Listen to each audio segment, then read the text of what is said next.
menyampaikan pesan dan kesan apa Bang untuk saat ini? Ya, pertama-tama saya ingin menyampaikan bahwa saya sangat prihatin sekali ya melihat drama atau yang dipertontonkan selama sudah hampir 2 minggu ini.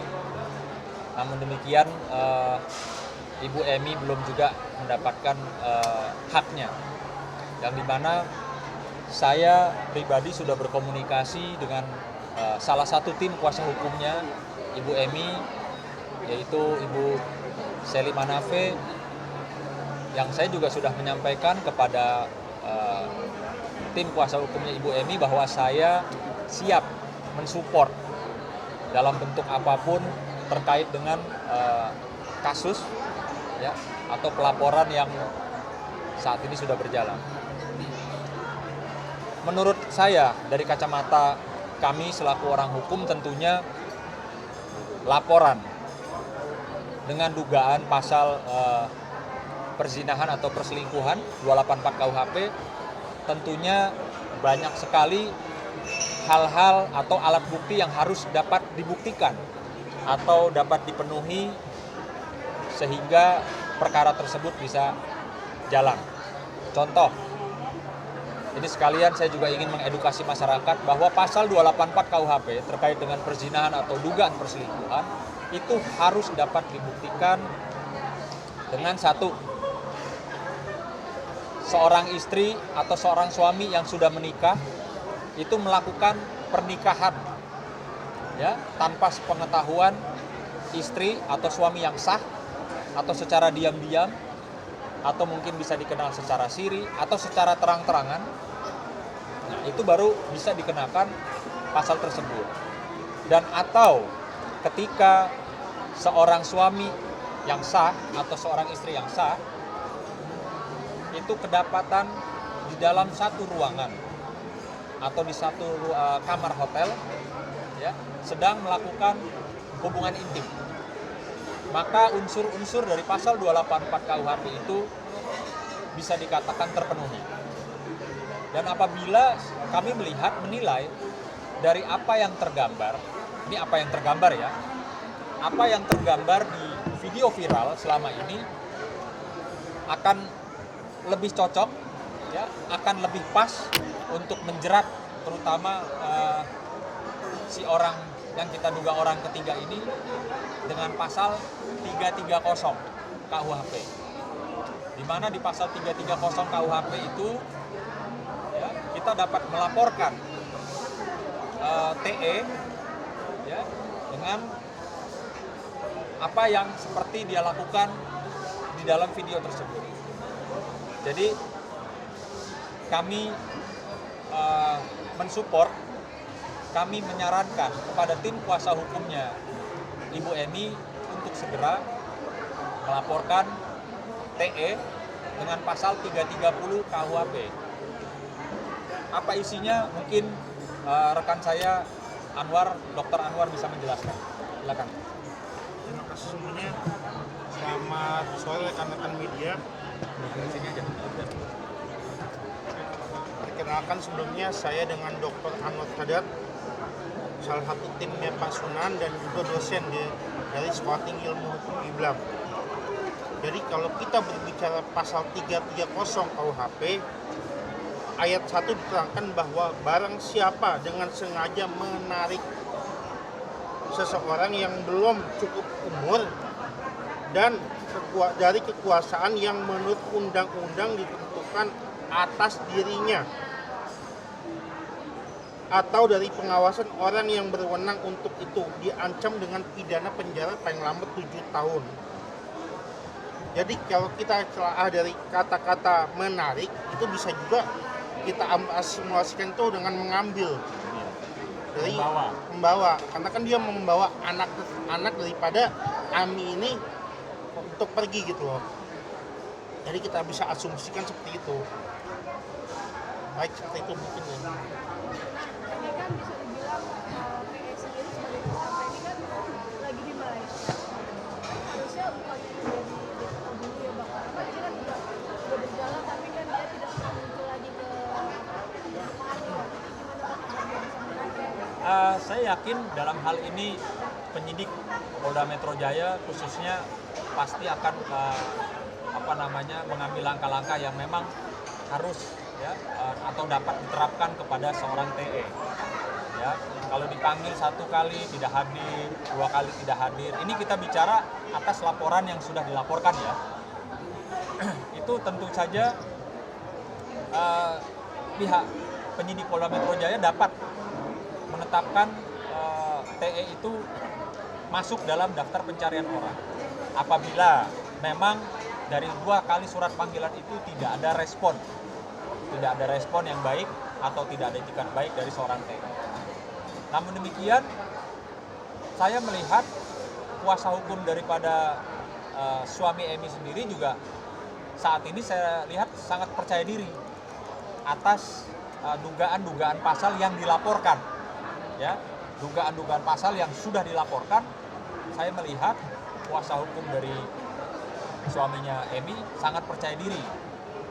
Karena itu tadi saya bilang, pasal 284 itu tidak mudah untuk dapat dibuktikan.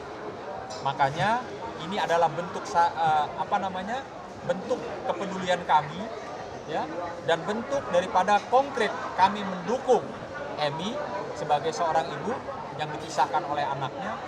Kami menyarankan tim kuasa hukum Ibu Emi segera bersama Ibu Emi melaporkan pasal 330 KUHP agar supaya dapat lebih cepat lagi TE ya ditangkap, ditahan, atau paling tidak dia bisa menunjukkan, dia bisa menginformasikan di mana keberadaan anak yang di bawah umur tersebut.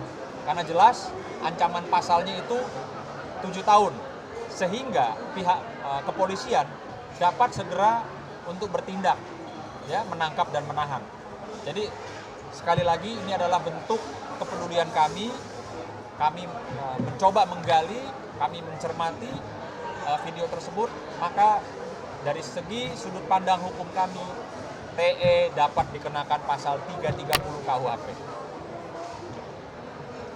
Bang, ini baru juga atau bahwa dia membawa, kalau buktinya dia memang ada dalam kontrak itu bapaknya sendiri untuk menyuruh itu gimana? Oh, nggak bisa. Akan berbeda ketika bapaknya yang menggendong. Ya, kalau bapaknya yang menggendong, kita tidak bisa menggunakan pasal apapun karena itu darahnya. Tapi kalau dia diutus, Nggak bisa, nggak ada alasan. Tidak ada alasan. Jadi hukum itu tidak mengenal alasan tersebut. Dia nggak akan bisa bilang, oh saya disuruh bapaknya. Nggak bisa. Kebetulan saya ada beberapa pengalaman kasus-kasus seperti ini. Jadi ketika seorang bapak atau seorang ibu menggunakan tangan orang lain untuk mengambil putra-putrinya secara paksa atau melawan hukum, membawa, itu dapat dikenakan si pelakunya.